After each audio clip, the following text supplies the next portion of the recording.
Welcome to JayzTwoCents exclusive insider coverage of CES 2014. Our trip this year is brought to you by Aqua Tuning, your global source for PC modding and cooling components, and by Sennheiser, the pursuit of perfect sound, and of course, by generous viewers like you.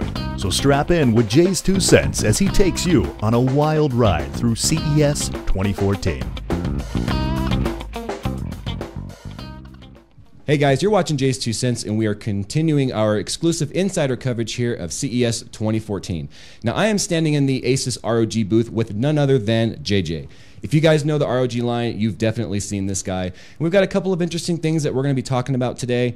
If you watched the ASUS event yesterday, you know they unveiled a brand new G-Sync monitor and ROG monitor, 1440p, some cool specs. We'll talk about that. And we've also got a really cool graphics card that we're going to be showing you. So the first thing we're going to go ahead and take a look at today is the 780 Ti Poseidon. And the Poseidon, as you know, is a very luxury line graphic card.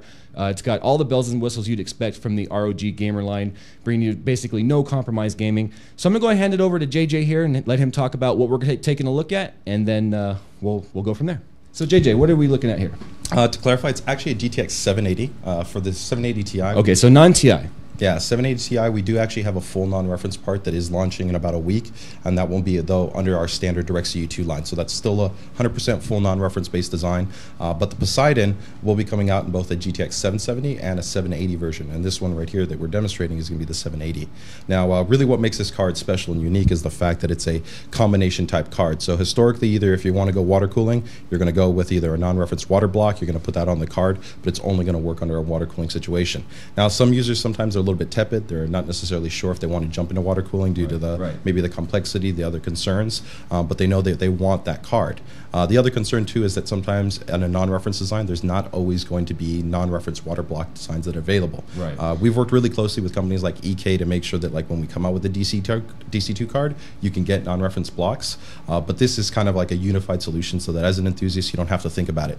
Out of the box, it'll 100% work. You're going to get better than reference-based temperatures. It's going to be cool and quiet under operation. But if you're looking for even better performance, you know, amping up that GPU boost clock, get better temperatures, then of course you can go ahead and switch on and go ahead and take advantage of the water cooling that's integrated. Poseidon is a brand new series for us, so it's never been out before. So we definitely are trying to give people more clarity as to what the advantage is. So the first kind of baseline is that if you're familiar with our DC2 line, you know that they kind of set the bar in terms of the non-reference design quality, right?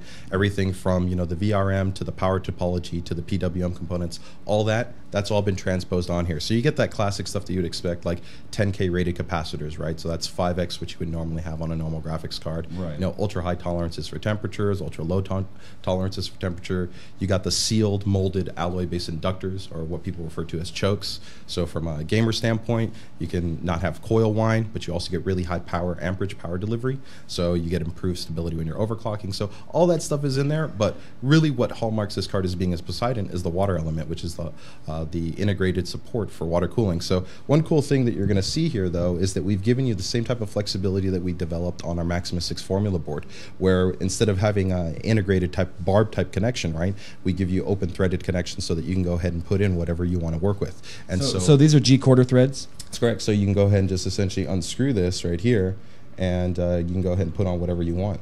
So we maintain that open-ended flexibility that the enthusiast community appreciates, but we've made it simpler for the user to be able to take advantage of, so that they don't have to strip the whole thing off, worry about maybe nicking one part of the PCB, cracking the die, you know. So that's always a little bit of a sensitive process when you fully dismantle a whole card, you know. But here it's going to be a lot simpler for you, because if you want better performance than already what the DC2 type cooler is going to be providing you here, you just go ahead and switch in and you take advantage. Yeah, that's great, because I know a lot of my fans, because I'm a very water-oriented channel, and they're usually afraid of taking the cooler off of the PCB, which JJ mentioned. So you retain air cooling here, I'm assuming, to the VRMs and the chips, and this is not a full cover water block. This is going to cover just the GPU? That's correct. It's just going to be just for the GPU, yes. Okay, yeah. So yeah, now is this still just a standard double slot card? Yeah, dual slot? 2-slot profile, so that's an advantage. We haven't necessarily moved away from triple slot. You know, a lot of people have hallmarked ASUS cards in their high performance category being triple slot, but you know, we're right now working at a balance to try to do different things. You know, one of the big things that we implemented on a couple of the current generation cards are those larger 10mm heat pipes that we've had in, as well as more advanced, what we refer to as curved heat pipe design, where we're actually elongating the amount of surface area, plus the overall surface mass. The actual finned area that you can go ahead and dissipate temperature across is larger. In many situations for our cards, you're looking at sometimes 2.5x the actual surface area of a reference card design. So that all in combination helps us to keep really good low temperatures. Now, what about power requirements on this? It's pretty straightforward. It's going to be an 8-pin and a 3-pin base connection. So I mean, so it's not even a dual 8-pin. Yeah. I mean, and a lot of, you know, that's a really always interesting topic, because that's probably one of the most common questions I get asked, not only in GPUs but on motherboards, right? When a motherboard doesn't have like dual 8-pins, they go, why doesn't it have that? A lot of it is always about efficiency and designing something right. We're not in the business of putting marketing specs on a board and trying to sell that. Right. We're more interested in making sure that when we design a product that it's 100% designed to be able to get the best performance possible, and we're not going to over-spec it. A key example of that is like our RG motherboards. You know, we've now for years, literally years, only done 8-phase power designs, while you've seen a lot of other competitors, you know, do 20, 32, and try to amp up all these different things, and that you've continued to look at the top of the performance category of what we've been able to do. We've shown that 8-phase, when designed right, and we're picking the absolute best components, gets you all the performance you can possibly get. Right, so it's all about the correct design, the efficiency in the design, rather than throwing more specs at it, which he had to say. Yeah, and definitely it's not to mean that we've compromised on the quality of the card, because all those elements have definitely been improved upon, right? We're not